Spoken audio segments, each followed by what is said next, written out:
एक समय की बात है, महात्मा बुद्ध अपनी तपस्या में लीन थे।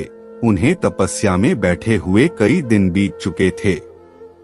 तभी एक शिकारी उस रास्ते जा रहा था। उस शिकारी ने महात्मा बुद्ध को पहचान लिया।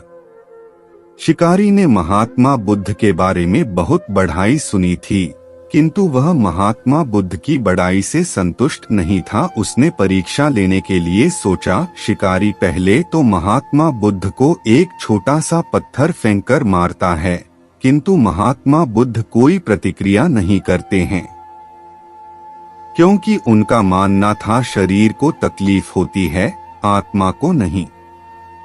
आठ शिकारी द्वारा फेंके गए पत्थर के कारण शरीर को कष्ट हुआ, किंतु आत्मा को नहीं।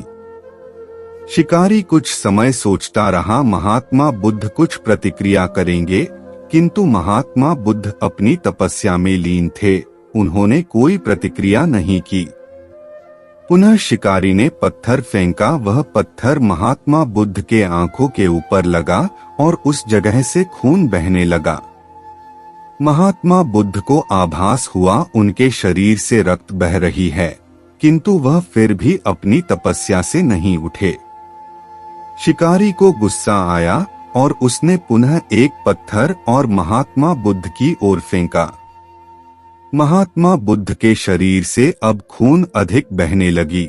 इतनी पीड़ा महसूस कर महात्मा बुद्ध के आंखों से आंसू निकलने लगा। शिकारी ने महात्मा बुद्ध के पास जाकर पूछा, आपको जब मैंने पत्थर मारा तो आपने कोई प्रतिक्रिया नहीं दी। महात्मा बुद्ध ने बड़े ही सरलता के साथ कहा, क्योंकि इससे मेरे शरीर को कष्ट हुआ है, मेरे मन मस्तिष्क को नहीं।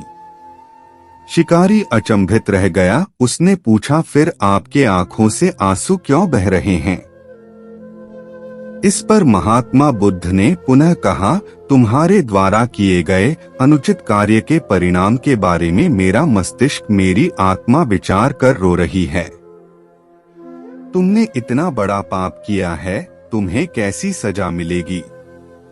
बुद्ध की बातों को सुनकर शिकारी महात्मा बुद्ध के चरणों में नतमस्तक हुआ और उनसे क्षमा याचना की।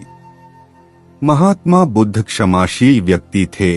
उन्होंने तुरंत शिकारी को क्षमा कर दिया और अपना आशीर्वाद दिया। वह शिकारी महात्मा बुद्ध का आशीर्वाद पाकर एक महान व्यक्ति और साधक के रूप में जीवन व्यतीत करने लगा।